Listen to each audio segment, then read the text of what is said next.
अच्छा, last class में हमने कंपोनेंट्स बनाना सीखे थे, कंपोनेंट्स को रेंडर करना सीखा था, कंपोनेंट्स में इनपुट डेटा पास करना सीखा था यूजिंग यूजिंग प्रॉम्प्ट्स। ठीक है, प्रॉम्प्ट्स क्या होता है? एक ऑब्जेक्ट होता है जिसके अंदर आप डेटा को रिसीव करते हो और अपने कंपोनेंट्स को उसे रेंडर या शो करवा सकते हो। ठीक है, तो आज हम सीखने वाले हैं जेसन की मैपिंग। किस किसने एरे ऑफ ऑब्जेक्ट जावास्क्रिप्ट में पढ़ा है? एरे ऑफ ऑब्जेक्ट्स जिन्होंने पढ़ा है, बेसिकली हम वही क्यों यूज करते हैं ताकि हम अपना जो एक कंसिस्टेंसी के अंदर डेटा है उसे एक डेटा स्ट्रक्चर के अंदर रख के किसी यूआई पे लूप चला के उसे हम रेंडर करा सकें। बजाय इसके कि मैं फॉर एग्जांपल मेरे पास एक कार्ड है। अब तो पता है कार्ड की यूआई सेम रहेगी, उसकी हाइट वेट सेम रहेगी, उसके अंदर एक इमेज आएगी, हर कार्ड के अंदर एक टाइटल होता है, एक पैराग्राफ होता है, प्राइस होगी, बाय नाउ का बटन होगा। इस तरह के कार्ड्स होंगे। अब कार्ड सारे क्या होंगे? प्रोडक्ट्स के सेम होते हैं, दिखने में सेम होते हैं, बस चेंज क्या हो रहा है? अंदर की इमेज चेंज हो रही होती है, अंदर का टाइटल चेंज हो रहा होता है, पैराग्राफ, उसका प्राइस और बाय नाउ का बटन भी सेम रहता है। तो सर अगर मैं कुछ इस तरह कर दूं कि मैं एक दफा कार्ड बनाऊं, अगर मुझे 10 प्रोडक्ट के कार्ड सरेंडर कराने हैं तो मैं 10 दफा कॉपी पेस्ट करूंगा उसे अपनी HTML CSS में। ठीक है, मैं चाह रहा हूं सर मैं एक ही दफा लिखूं और मेरा मल्टीपल डेटा उसी के ऊपर लूप होकर रेंडर हो जाए। ये पॉसिबल हो सकता है अगर हम डेटा स्ट्रक्चर्स का यूज करें। और डेटा स्ट्रक्चर्स हमारे पास जो बेसिक है वो कौन से? Arrays and objects. ठीक है, एरेज क्या होता है? आपके पास कलेक्शन ऑफ एलिमेंट्स क्या होती है? एक ऐसा डेटा स्ट्रक्चर होता है जो कलेक्शन ऑफ एलिमेंट्स को स्टोर करता है। आप नॉर्मली जब एक वेरिएबल बनाते हो, फॉर एग्जांपल एक नेम नाम का वेरिएबल बनाते हो, तो उसके अंदर आप एट अ टाइम सिर्फ एक नाम स्टोर कर सकते हो, एक वैल्यू स्टोर कर सकते हो। कितनी वैल्यू स्टोर कर सकते हो? एक। ठीक है, एरेज को हम कॉम्प्लेक्स डेटा टाइप भी कहते हैं। ठीक है, अब फॉर एग्जांपल मुझे दो नाम एक वेरिएबल में स्टोर करने हैं। अगर मुझे एक और नाम, फॉर एग्जांपल बासित नाम है मेरे पास, एक यूनुस नाम है, मुझे वो स्टोर करना है, तो मुझे एक सेपरेट वेरिएबल बनाना पड़ेगा। अगर मैं एक और वेरिएबल बनाता हूँ तो मेरी मेमोरी और ज्यादा कंज्यूम होगी। बात समझ आ रही?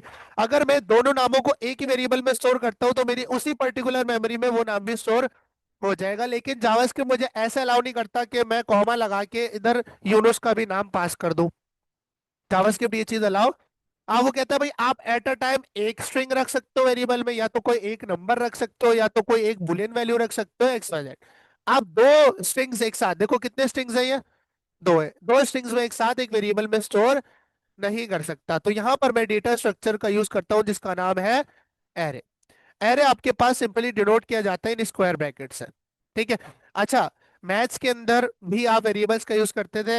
याद है हम बोलते थे भाई एक्स की वैल्यू 9 है, फिर आपके पास वाई की वैल्यू 10 है, आप जो है ना एक्स प्लस वाई निकाल के दे दो। ऐसा ही है। तो ये जो आप एक्स डोनेट कर रहे हो इस वैल्यू के लिए, ये भी तो वेरिएबल कहलाता है। मैथ्स में भी क्या कहलाता है? वेरिएबल्स। वेरिएबल्स आइडेंटिफायर्स होते हैं वैल्यूज के। किसके? वैल्यूज के आइडेंटिफायर्स होते हैं। भाई ये 9 जो है ना डिनोट किया जाएगा किससे? एक्स से। और 10 किससे डिनोट किया जाएगा? वाई से। और एक्स प्लस वाई करेंगे तो हमें 19 आंसर मिलेगा। सिमिलरली हमारा कॉन्सेप्ट वेरिएबल का प्रोग्रामिंग में भी सेम है। ठीक है, हम तैयब का जो नाम है वो डिनोट करेंगे किससे? नेम नाम के वेरिएबल से। अच्छा, अब मैथ्स के अंदर जब हमें कलेक्शन ऑफ वैल्यूज यानी अब फॉर एग्जांपल मुझे एक वेरिएबल के अंदर मल्टीपल नंबर स्टोर करने, तो फिर मैं मेरे पास यहाँ कॉन्सेप्ट आता था सेट्स का। किसका? सेट्स पढ़े? अब जिसने नहीं पढ़े मैथ्स, जिसने नहीं पढ़ी वो अलग बात है। सेट्स हमारे पास कर्ली ब्रैकेट से रिप्रेजेंट होते थे। हम कहते थे ए के अंदर सेट होगा 1 2 3 4 5 का। फिर हम एक बी सेट बनाते थे, उसके अंदर हम अलग वैल्यूज रख देते 1 2 6 7 8। फिर हम कहते थे ए यूनियन बी निकाल दो। बात समझ आ रही? मतलब कि सेट्स आपके पास क्या करते थे? मल्टीपल वैल्यूज को सेपरेटली स्टोर करते थे। मल्टीपल वैल्यू स्टोर हो रही है इसमें और सेपरेटली हो रही है। यही सिमिलर कॉन्सेप्ट कहलाता है आपके पास प्रोग्रामिंग में एरे का। किसका कहलाता है? एरे का। अब आपके पास दो स्ट्रिंग्स हो चुके हैं, तो अब ये कलेक्शन बन चुकी है स्ट्रिंग्स की। आप इसको इस तरह से बिना किसी डेटा स्ट्रक्चर के एक वेरिएबल में स्टोर नहीं करवा सकते। आपने क्या करना है? इसको एरे में रैप कर देना है। आपने जैसे ही इसके लिए एक बाउंड्री सेट करी, तो अब वो अलाउ करेगा कि आप इस डेटा स्ट्रक्चर के थ्रू एक सिंगल वेरिएबल में मल्टीपल नेम्स को स्टोर कर सकते हो। बात समझ आ गई है सबको? ठीक है, अब एरे के अंदर हर पहला, अब एरे के अंदर ये जो नाम रखे हुए ना, जो भी वैल्यूज है यहाँ, चाहे नंबर हो, बुलियन वैल्यू हो, नाम हो, कुछ भी हो, ये आपके पास कहलाते हैं एलिमेंट्स एरे के। क्या कहलाते हैं?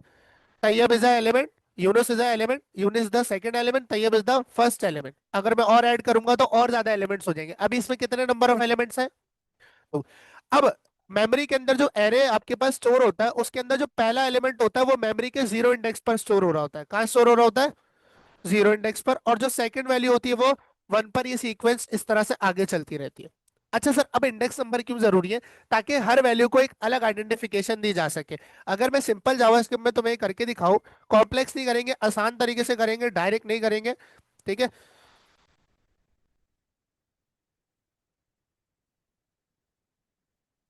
क्या हो गया?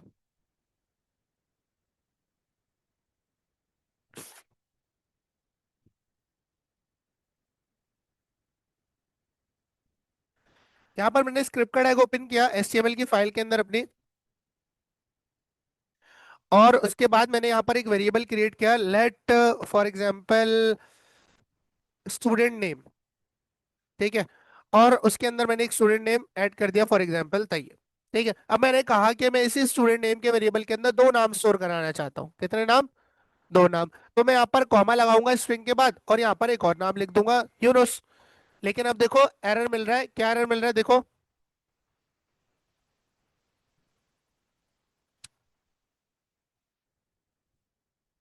क्या एरर मिल रहा है आपको? Variable declaration expected. वो कह रहा है कि भाई इसके लिए तो आपने वेरिएबल डिक्लेयर किया ही नहीं, मैं तो सिर्फ सिंगल स्ट्रिंग ऐड करूंगा इसके अंदर, बाकी के आगे के नहीं करूंगा। तो आपने क्या करना है फिर? आपने इसको एक डेटा स्ट्रक्चर जिसका नाम है एरे यानी स्क्वायर ब्रैकेट उसके अंदर रैप कर दोगे तो ये बन गई कलेक्शन ऑफ वैल्यूज, और वो हमने स्टोर कर दी स्टूडेंट नेम में। ठीक है। अब अगर मैं कंसोल डॉट लॉग करता हूँ, क्या करता हूँ? कंसोल डॉट लॉग करता हूँ स्टूडेंट नेम को, और इस फाइल को मैं रन करता हूँ अपने ब्राउजर पे और अपने लॉग के अंदर आता हूँ। तो आपको यहाँ पर देखो एरे मिल रहा है दो एलिमेंट्स का, और जिसमें जीरो इंडेक्स पर तैयब की वैल्यू रखी हुई है, वन इंडेक्स पर यूनुस की। अब प्रिंट करते हुए आप इनमें से एक इंडिविजुअल वैल्यू भी उठा सकते हो। ठीक है। अब इंडिविजुअल वैल्यू कैसे उठाओगे? इसके इंडेक्स नंबर के थ्रू। अब आपको पता होना चाहिए यूनुस किस इंडेक्स पर रखा हुआ है और तैयब किस इंडेक्स पर रखा हुआ है। अब मुझे यूनुस की वैल्यू प्रिंट करानी है, तो प्रिंट करवाते हुए जब मैं एरे का नाम लिख रहा हूँ तो ये मुझे पूरी की पूरी कलेक्शन दे रहा है। मुझे सिर्फ किसका नाम चाहिए? यूनुस का नाम चाहिए। किसका नाम? यूनुस का। तो मैं जब प्रिंट करवा रहा हूँ उसके आगे मैं स्क्वायर ब्रैकेट लगाऊंगा। इसको कहते हैं एरे नोटेशन। क्या कहते हैं? नोटेशन कहते हैं लिखने के तरीके को। ठीक है। एरे नोटेशन में इंडेक्स नंबर पास कर दूंगा। मैं बोलूंगा कि भाई प्रिंट तो करो स्टूडेंट नेम को, लेकिन स्टूडेंट नेम के कौन से इंडेक्स की वैल्यू प्रिंट करो? मैंने कहा वन इंडेक्स की, क्योंकि यूनुस किस इंडेक्स पे रखा हुआ है? वन इंडेक्स पे। तैयब जीरो पे और यूनुस वन पे। तो यहाँ पर आपके पास यूनुस प्रिंट हो जाएगा। डन है? ठीक है। ये आपके पास सिंपल सा फॉर्म थी। अब एरे को आप फॉर लूप से भी प्रिंट करा सकते हो। देखो अब फॉर एग्जांपल मेरे पास कितनी मल्टीपल वैल्यूज हो सकती है? मेरे पास हजार वैल्यूज भी हो सकती है एरे के अंदर। मेरे पास कोई रिस्ट्रिक्शन तो नहीं है ना भाई, आप 100 वैल्यूज स्टोर कर सकते हो, 200, हजार वैल्यूज भी हो सकती है। अब क्या सर, अगर मुझे हजार वैल्यूज प्रिंट करानी है तो मैं यही करता रहूंगा, console dot log student name zero, console dot log student name one index, console dot log student name two index. इस तरह से हजार लाइन लिखूंगा। सोचने वाली बात है ना। अगर इसमें हजार नाम होते तो जो मैं लॉग लगा रहा हूँ यहाँ पर, अब फॉर एग्जांपल यहाँ मैंने जीरो और वन प्रिंट कर दिया, अब कोई दूसरी वैल्यू भी होती है उसके लिए दोबारा रिपीट करता है तो हजार, हजार उसके लिए हजार लाइन लिखनी पड़ती है नामों के लिए। अब यहाँ पर हमारे पास कॉन्सेप्ट आ जाता है आइट्रेशन यानी लूपिंग का। आप एलिमेंट्स यानी एरे के एलिमेंट्स पर लूप चला के हर एक एलिमेंट को बिना वो लाइन रिपीट करे प्रिंट करवा सकते हो यूजिंग लूप। ठीक है। अच्छा लूप मैं नहीं कर रहा, मैं एरे मेथड्स पे आ रहा हूँ। ठीक है। फॉर लूप से आप खुद प्रिंट करवा के देख लेना। अरे फॉर लूप किस किस को आता है यहाँ पे? और मैप किस किस को आता है? अच्छा, आपके पास फॉर लूप से भी आप इस एरे की जितने भी एलिमेंट्स उनको प्रिंट करवा सकते हो, लेकिन फॉर लूप में आपको क्या बताना पड़ता है? इंडेक्स नंबर कहाँ से स्टार्ट होगा, उसकी लेंथ क्या होगी, वगैरह वगैरह। लेकिन इससे भी आसान तरीका है जो है एरे मेथड्स का। किसका?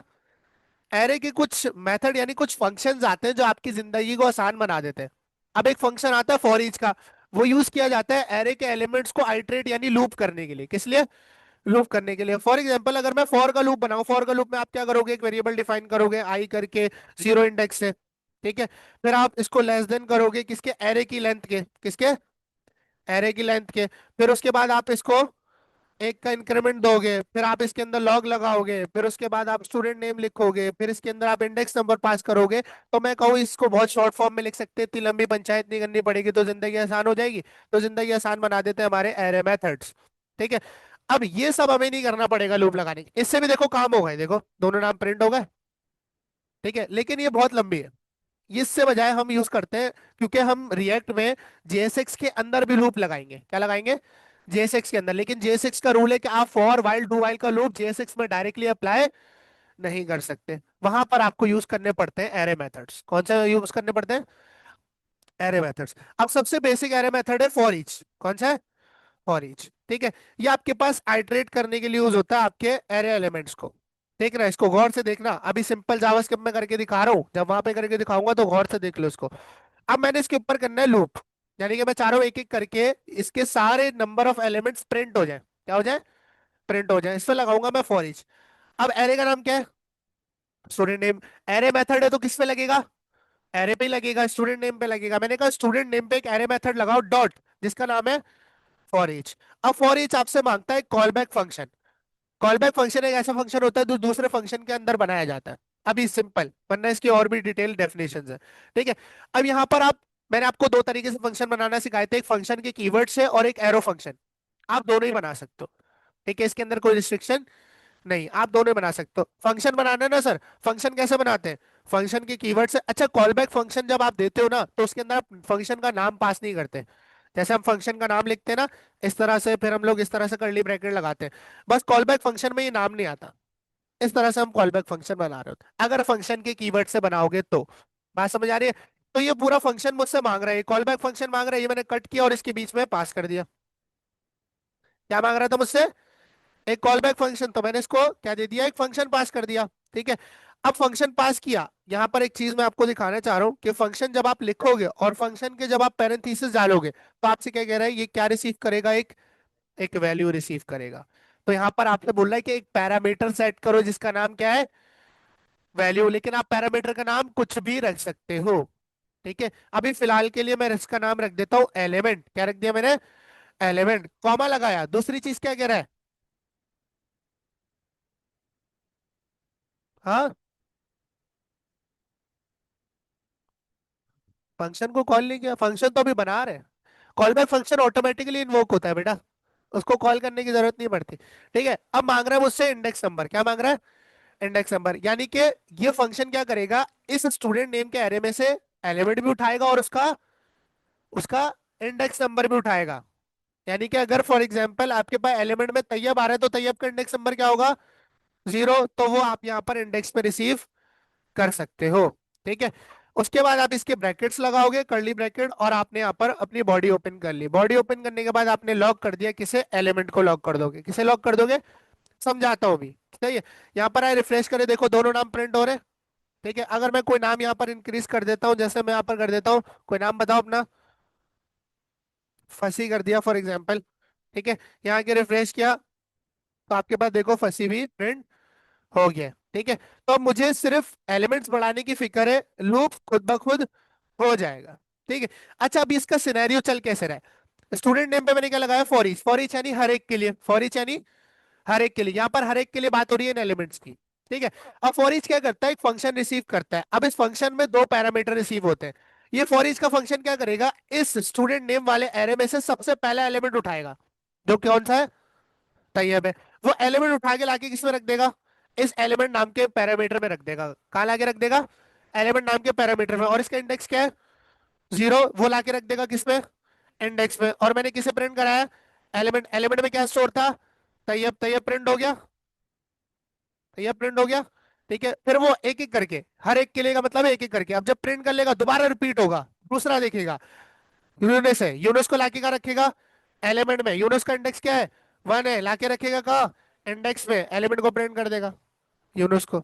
इस तरह से ये चलता रहेगा जब तक के नंबर ऑफ एलिमेंट्स बाकी है, जब तक के फॉर ईच चलता रहेगा। ठीक है। मैप भी बिल्कुल सिमिलर अप्लाई होता है। मैप भी, बस आपने यहां पर अगर मैप लिख दिया तो बिल्कुल सिंटेक्स एग्जैक्ट सेम है। वो भी आपके पास एलिमेंट और इंडेक्स नंबर रिसीव कर रहा होता है। देखो मैप से भी सेम काम हो रहा है, बट फॉर ईच और मैप में ये फर्क है कि फॉर ईच आपके ओरिजिनल एरे को मॉडिफाई कर रहा होता है और मैप आपको एक नया एरे रिटर्न कर रहा होता है। ठीक है। अब देखो, इसके साथ अगर मैं इसका इंडेक्स नंबर भी प्रिंट कर रहा हूं, मैंने कहा इंडेक्स कॉमा एलिमेंट दोनों को ब्लॉक कर दो। क्या करो?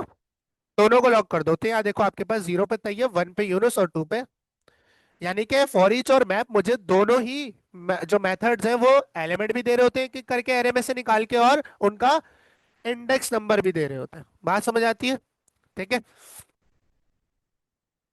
हाँ, फॉर ईच और मैप में फॉर ईच आपके ओरिजिनल एरे को मॉडिफाई कर रहा होता है। अगर तुम कोई चेंजेस करते हो, जैसे एलिमेंट को मल्टीप्लाइड बाय 10 कर दो, तो वो ओरिजिनल एरे में मॉडिफाई करेगा। जबकि मैप एक नया एरे बनाता है, ओरिजिनल एरे जो है अपनी असली फॉर्म में रहता है। ये बात सबको समझ आ गई है? ठीक है। अच्छा, यहाँ पर आपके पास ये हमने बनाया एरे। अब बनाएंगे हम एरे ऑफ ऑब्जेक्ट्स। अब देखो यहाँ पर मैंने तैयब लिखा है खाली। अगर मुझे तैयब का और डेटा चाहिए, मुझे तैयब की आईडी भी चाहिए, मुझे तैयब का नाम भी चाहिए, तैयब की एज भी चाहिए, तैयब की डेजिग्नेशन भी चाहिए, वगैरह वगैरह। ठीक है, एक बच्चे का मल्टीपल डेटा चाहिए, लेकिन अगर मैं इसी के आगे लिख दूंगा तो वो बड़ा मैसी सा और अनऑर्गेनाइज लगेगा। जैसे मैं यहाँ कॉमा डाल के लिख दूं। ठीक है, यहाँ पर मैंने लिख दिया फॉर एग्जाम्पल आईडी 1001। अब तुम मुझे बता सकते हो 1001 पिछले वाले की आईडी है, अगले वाले की आईडी है? नहीं जज कर सकते।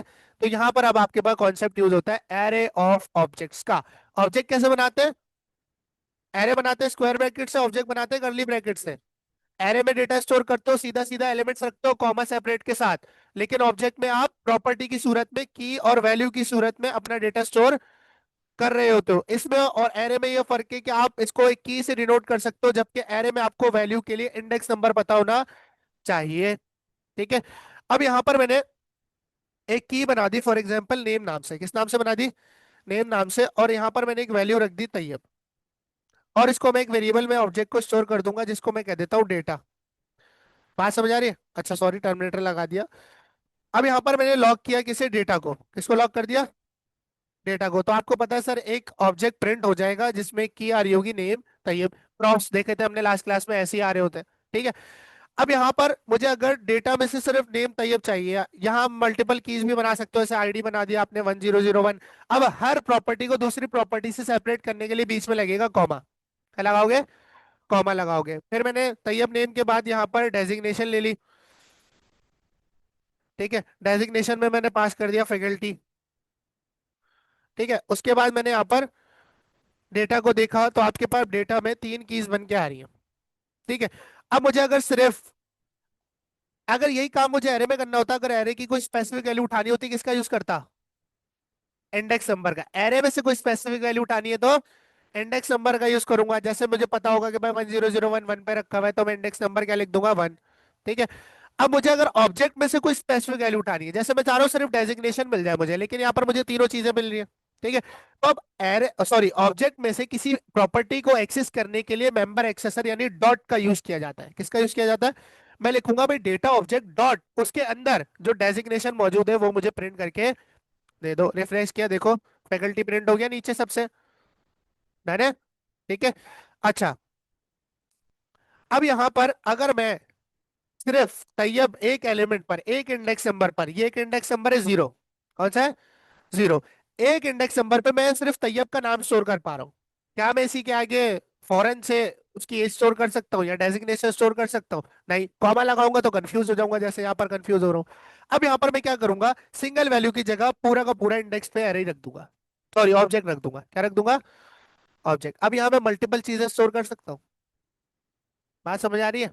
मैंने क्या किया, तैयब एक सिंगल वैल्यू थी, और तैयब के साथ फौरन उसकी एज में डिफाइन या उसकी आईडी डिफाइन नहीं कर सकता। तो मैंने क्या किया, तैयब जो लिखा हुआ था पूरे इंडेक्स नंबर पे, उसकी जगह पर पूरा एक ऑब्जेक्ट पास कर दिया। क्या पास कर दिया?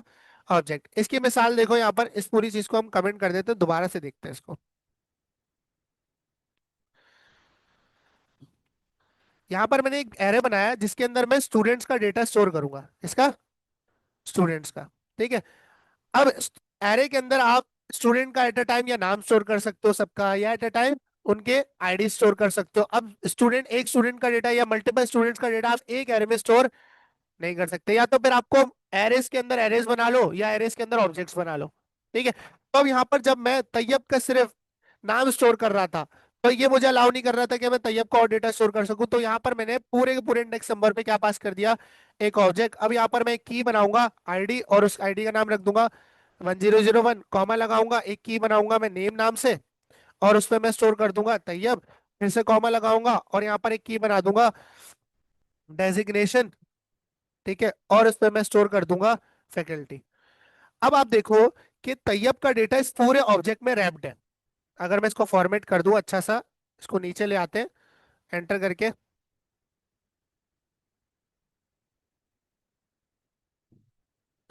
देख रहे हो? अब आपके पास पूरे के पूरे एक इंडेक्स नंबर के ऊपर, पूरे के पूरे एक इंडेक्स नंबर के ऊपर पूरा का पूरा ऑब्जेक्ट रखा हुआ है। अब आप बोलोगे कि जो एरे है आपका स्टूडेंट्स का, उसके जीरो इंडेक्स पे क्या रखा हुआ है?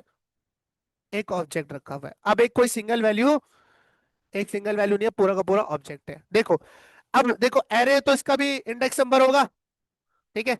अब यहाँ देखो, मैं लॉग करता हूँ स्टूडेंट्स को, किसको लॉग करता हूँ? स्टूडेंट्स को। यहाँ पर है, रिफ्रेश करा तो आपको देखो एक एरे ऑफ ऑब्जेक्ट मिल रहा है, एरे एंड उसके अंदर ऑब्जेक्ट। इसको ओपन करेंगे तो आपके पास देखो एक ऑब्जेक्ट मिल रहा है, इसके अंदर मल्टीपल चीजें। लेकिन आप चाह रहे हो एरे ना मिले, डायरेक्टली क्या मिले? ऑब्जेक्ट मिले। अब ये ऑब्जेक्ट रखा हुआ है आपके इस एरे के जीरो इंडेक्स पर। तो देखो यहाँ स्टूडेंट्स के आगे अगर मैं एरे नोटेशन में जीरो लिखूं तो अब मुझे किसका ऑब्जेक्ट मिलेगा? अब मुझे क्या एरे मिल रहा है? अब मुझे सीधा सीधा क्या मिल रहा है? जीरो इंडेक्स पर जो ऑब्जेक्ट मिल रहा है वो मिल रहा है, रखा हुआ है, ठीक है। अब इसी तरह मैं क्या करूंगा, ये ऑब्जेक्ट एक बच्चे के लिए हो गया या एक डेटा हो गया एक स्टूडेंट का। अब क्या करूंगा, इस ऑब्जेक्ट को दूसरे ऑब्जेक्ट से सेपरेट करने के लिए इसके आगे क्या लगाऊंगा? कॉमा, एंटर करूंगा, एक और ऑब्जेक्ट खोल लूंगा, एक और बच्चे का डेटा एंटर कर लूंगा। बात समझ आ रही है? ठीक है। अब यही ऑब्जेक्ट पूरा मैं रिपीट करूंगा इसी के आगे, और यहां पर मैं कर दूंगा 1002। ये इस तरह से फॉर्मेट क्यों कर रहा है? फॉर्मेट डॉक्यूमेंट विद,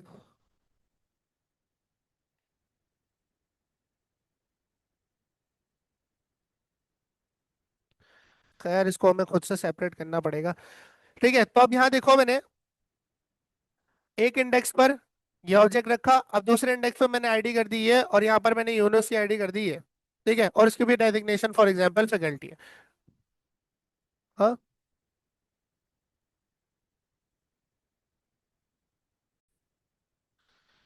अच्छा तो देखो, अब मैंने ए पहले इंडेक्स पर, इस एरे के पहले इंडेक्स पर तैयब का ऑब्जेक्ट रखा हुआ है, एरे एरे के दूसरे इंडेक्स पर किसका ऑब्जेक्ट रखा हुआ है?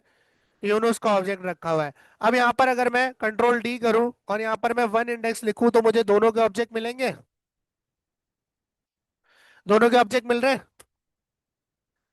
मुझे अब दोनों के ऑब्जेक्ट मिल रहे हैं, ठीक है। अच्छा, अब मैं कहता हूं कि मेरे पास जो तैयब का ऑब्जेक्ट है, मुझे तैयब के ऑब्जेक्ट में से सिर्फ तैयब का नाम चाहिए। यहाँ देखो, अगर मैं पहले देखूं तो यहाँ पर पूरा का पूरा ऑब्जेक्ट मिल रहा है, तीनों चीजें मिल रही है तैयब की। मुझे सिर्फ और सिर्फ तैयब का नाम चाहिए। अब देखो, एरे की मदद से मैंने ऑब्जेक्ट इंडेक्स नंबर से हासिल कर लिया। अब ऑब्जेक्ट है, दिस इज ऑब्जेक्ट। अब इस ऑब्जेक्ट में से की निकालनी है जिसका नाम है नेम। जीरो इंडेक्स वाले ऑब्जेक्ट की नेम की निकालनी है, तो ऑब्जेक्ट में से डेटा हासिल करने के लिए क्या लगाते हैं? डॉट लगाते हैं। तो आप इसके आगे क्या लगाओगे? डॉट। तो आपको देखो तीनों कीज मिल रही हैं, ठीक है। यहाँ पर मैंने नेम लगाया तो आपको जीरो इंडेक्स वाले ऑब्जेक्ट का जो नाम होगा वो रिसीव हो जाएगा। बात समझ आएगा ये? ठीक है। अच्छा, अगर मैं इसको मैप करना चाहूँ, इसको मैप कर सकते हैं? बिल्कुल कर सकते हैं, क्योंकि ये क्या है? एक एरे, एरे जहां एरे हुई भी स्टार्ट। हाँ, ठीक है। तो आपके पास इसे करना है मुझे मैप। अब देखो, मैप करने पे क्या मिलेगा? पिछली दफा जब हम मैप कर रहे थे तो मुझे सिंगल सिंगल वैल्यू मिल रही थी। जब पिछली दफा एरे को मैप किया था तो क्या मिल रहा था रयान? सिंगल सिंगल वैल्यू मिल रही थी, 1001 यूनिट्स। अब एरे के पूरे इंडेक्स नंबर पे क्या रखा हुआ है? ऑब्जेक्ट, यानी कि जो मैप में एलिमेंट रखा था इसमें अब सिंगल वैल्यू नहीं आएगी, पूरा का पूरा ऑब्जेक्ट आएगा, ठीक है। अब यहाँ देखो, स्टूडेंट्स में मैप करते हैं, मैंने कहा स्टूडेंट्स के ऊपर करो मैप, आइटरेट करो, लूप चलाओ, एक कॉल बैक फंक्शन, इस दफा एरो फंक्शन बना लूं। एरो फंक्शन कैसे बनता है ऊपर बना के दिखाओ? Square bracket, round bracket, arrow operator और कर्ली ब्रैकेट्स, ऐसे ही बनाते हैं, ठीक है। ये पूरा का पूरा एरो फंक्शन उठाया और किसमें रख दिया, और इसके अंदर कितने पैरामीटर्स रिसीव करेंगे? एक वैल्यू और एक इंडेक्स। पिछली दफा एलिमेंट बोल रहे थे, इस दफा बोलेंगे ऑब्जेक्ट। क्या बोलेंगे? ऑब्जेक्ट या स्टूडेंट कह देते हैं। स्टूडेंट के ऑब्जेक्ट को क्या कह दिया? स्टूडेंट। नाम तो हम कुछ भी रख सकते हैं। कॉमा, इंडेक्स रिसीव होगा, इंडेक्स भी ले लिया स्क्वायर ब्रैकेट में, और लॉक कर दिया मैंने स्टूडेंट को। कैसे लॉक कर दिया? अब यहां पर एरे के अंदर कितने नंबर ऑफ एलिमेंट्स हैं? दो ऑब्जेक्ट्स हैं। तो मुझे एक बात बताओ कि तैयब प्रिंट होगा, यूनुस प्रिंट होगा, फैकल्टी प्रिंट होगा, क्या प्रिंट होगा? दोनों के दोनों पूरे के पूरे ऑब्जेक्ट सेपरेटली मुझे देखने को यहाँ पर मिलेंगे। बात समझ आ रही है? ठीक है। अब मैं चाह रहा हूँ स्टूडेंट, अब देखो इसके ऊपर होवर करता हूं तो देखो स्टूडेंट एक ऑब्जेक्ट है जिसमें आईडी, नेम और डेजिग्नेशन रखी हुई है। नजर आ रहा है? अब ये ऑब्जेक्ट है, इसमें से मुझे आईडी चाहिए, तो उसके आगे क्या लगाऊंगा? डॉट लगाऊंगा सर। क्या लगाऊंगा? Student dot ID. Student dot ID, फिर स्टूडेंट डॉट नेम, फिर स्टूडेंट डॉट डेजिग्नेशन। यहाँ पर देखो तीनों चीजें सेपरेटली प्रिंट हो जाएंगी हर बच्चे की। बात समझ आ गई है? ठीक है, अब मूव करें रिएक्ट पे। इस चीज को रिएक्ट में इम्प्लीमेंट करके देखते हैं।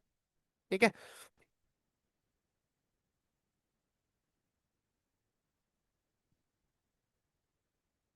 नई एप्लीकेशन बनाए, पुरानी वाली पे कर ले। न्यू बनाए, चलो न्यू बना लेते हैं। सी में आए, तैयब नाम से फोल्डर बनाया हुआ था मैंने। इधर आए, सीएमडी ओपन किया, क्या लिखेंगे? क्या लिखेंगे? NPM create wheat at the rate latest. और आप चाहो तो इसी के आगे प्रोजेक्ट का नाम भी दे सकते हो, लेकिन खैर मत दो, आपसे पूछ लेगा। ठीक है, फिर आज ने आपके प्रोजेक्ट का नाम पूछा, हमने बोला सेकंड ऐप। ठीक है, हमने कहा सेकंड ऐप है हमारा। ठीक है, पैकेज नेम भी हमने सेकंड ऐप रख दिया, रिएक्ट चूज किया, जावास्क्रिप्ट चूज करी, एंड डन।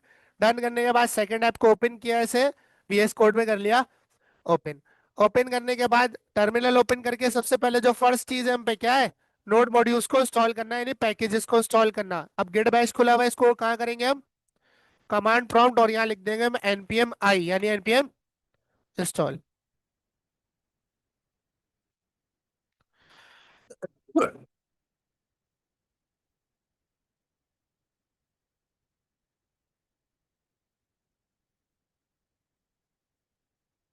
किसी का कोई आज तक सवाल?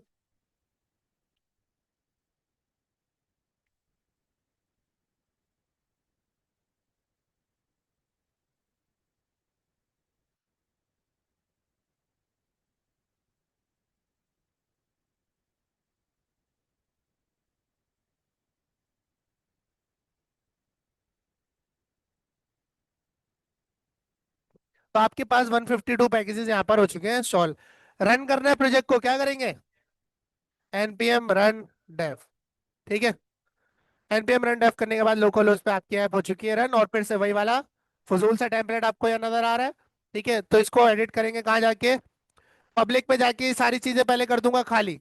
ठीक है, सोर्स में गया, एसेट्स को कर दिया remove, app dot C S S नहीं चाहिए, index dot C S S नहीं चाहिए, मेन डॉट जेएसएक्स में index dot C S S की इंपोर्ट हटा देंगे, नहीं चाहिए। ठीक है, ऐप डॉट जेएसएक्स में ये तीनों लोगोज और सी एस एस नहीं चाहिए हमें, ये पूरा ही हटा दिया।